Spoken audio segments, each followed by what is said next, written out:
دوستان نهایت عزیز، السلام علیکم و رحمت الله و برکاته. سید فضل حق فایز هستم با یک برنامه انگلیسی دیگر در خدمت شما. امروز درباره عزیز صحبت میکنیم که نقش محیط در زندگی ما چگونه است یا تأثیر محیط بر زندگی ما چیست. ابن خلدون میگه انسان موجود مدنی و طبع است. پس وقتی که انسان موجود مدنی و طبع است یعنی ای که دوست داره در اجتماع زندگی بکنه، دوست داره با دیگران زندگی بکنه، زندگی با همه را خوش داره. این طبیعت انسان است. از طرف دیگر انسان یک موجود افزون طلب، موجود زیبا پسند، موجود قدرت خواه و بحث امروز ما این است که محیط بالای ما تاثیر داره یا ما بالای محیط باید تاثیر گذار باشیم. از آنجایی که گفتیم انسان یک موجود اجتماعی است و نیاز داره در اجتماع زندگی بکنه، از طرف دیگر خصلتش همی است که گفته ابن خلدون انسان موجود مدنی و طبع است، دوست داره در اجتماع و در بین انسان‌های دیگر زندگی بکنه. اما موضوعی که امروز می‌خوایم در رابطه با او صحبت بکنیم تأثیر محیط بالای انسان است یا تأثیر انسان بالای محیط. بعضی‌ها می‌پرسند که خب ما بالای محیط اثرگذار هستیم یا محیط بالای ما اثرگذار است. اکثریت به این باور هستند که محیط بالای ما تاثیر گذار است، چون انسان یک موجود اثرپذیر است، انسان یک موجود مدنی و طبع است. انسان آن چیزی را فرا میگیره که در خانه، در کوچه، در بازار، در مکتب و دانشگاه و در جاها او را دیده یا شنیده یا خوانده، بس به خاطر تحت تاثیر از اونها قرار میگیره. اما یک نکته دیگر هم میخوایم اینجا اضافه بکنم و این است که انسان با وجودی که درست است، اثرپذیر است، انسان اثرپذیر است، اثر میپذیرد، چیزی که میخوانه، آنچه که میبینه، آنچه که میشنوه و آنچه که تعامل با دیگران میکنه، همه از اینا بالای انسان اثرگذار است. ولی کدام انسان؟ او نمو انسانی که از خودش اگر هدف نداشته باشه، او انسانی که از خودش هدف داشته باشه، او باز بالای محیط تاثیر گذار است، او باز بالای محیط اثر میگذاره. اگر انسان‌هایی که هدف نداشته باشن، انسان‌هایی که برنامه از خود نداشته باشن، انسان‌هایی که مسیرشان برشان مشخص نباشه، طبیعی است که باز اونا باز از اجتماعشان، از اطرافیانشان تأثیر میپذیرن و متأثر میشوند از اجتماع و اطرافیانشان.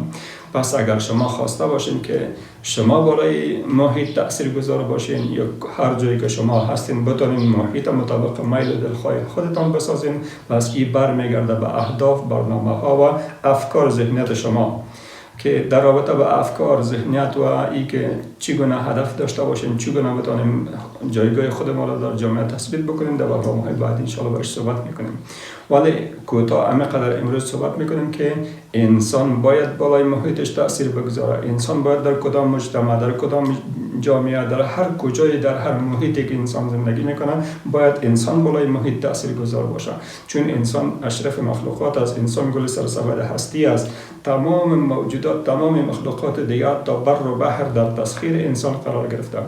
پس به این خاطر است که انسان باید بالای از اونا حاکمیت داشته باشه، انسان باید بالای از اونا دسترسی داشته باشه، انسان باید بتونه اونا را مطابق میل خودش اداره و مدیریت بکنه. در نمونه های تاریخی چه ما مراجعه بکنیم، داستان موسی علیه السلام و آسیه همسر فرعون نمیبینیم چقدر زیباست. وقتی موسی علیه السلام از آب میگیرن، فرعون میخواد کوره بکشن، ولی آسیه میگه که نخیر، ایره بگذار، این میشه خونه که چشم ما شود، این میشه به درد ما بخوره، این میشه به زندگی ما راحتی بیاره، ایره نکش، بگذارش که امروی ما باشه و با ما باشه. بزرگش میکنیم، خود ما تحت تربیت و تحت سرپرستی خود ما میباشه.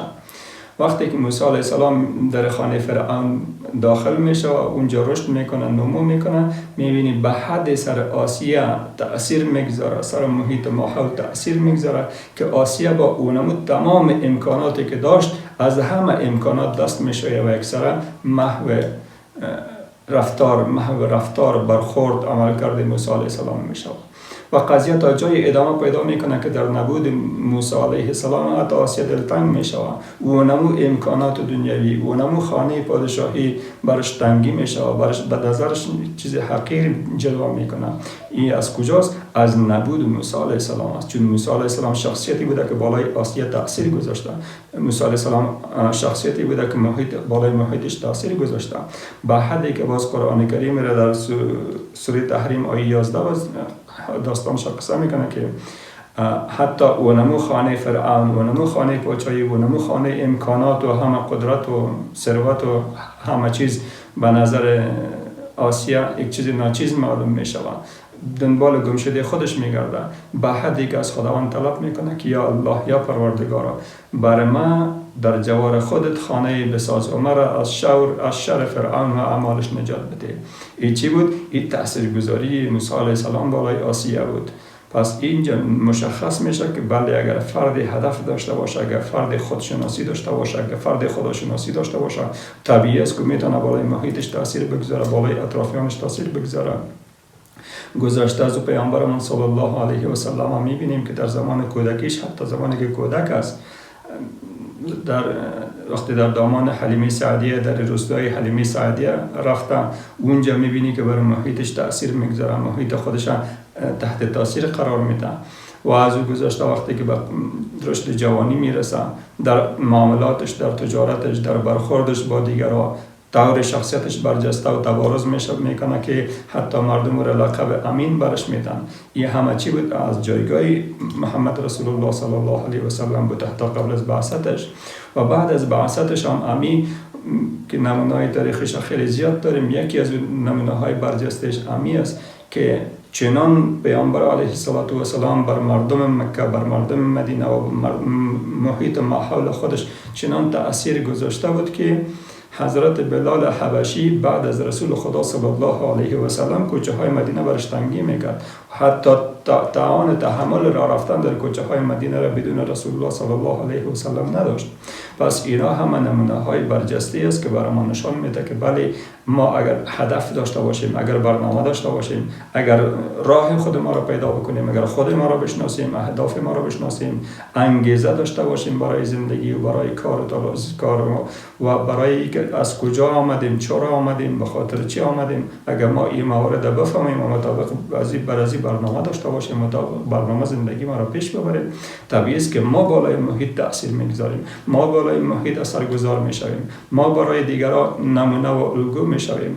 که اگر در غیر از او که ما خود ما را نشناسیم، برای خود ما برنامه نداشته باشیم، خود ما را اهداف ما رو مشخص برای ما نباشه که هدف ما زندگی چیست، چرا به دنیا آمدیم، از کجا آمدیم، پس کجا میریم. وقتی ما اگر این اهدافی برنامه خودشناسی رو نداشته باشیم، اگر ما خودشناسی نداشته باشیم، طبیعی است که اهداف برنامه نداریم. ولی وقتی اهداف برنامه نداشتیم، انگیزه نداریم. پس وقتی انگیزه نداشتیم، طبیعی است دیگه که با هر چیزی بالای ما اثرگذار میشه. هر چیزی باز میتونه بسیار به راحتی بالای ما تاثیر بگذاره. از اطرافیان گرفته، از اعضای خانواده تا محیط و محله و هر چیزی باز بالای ما تاثیر میگذاره.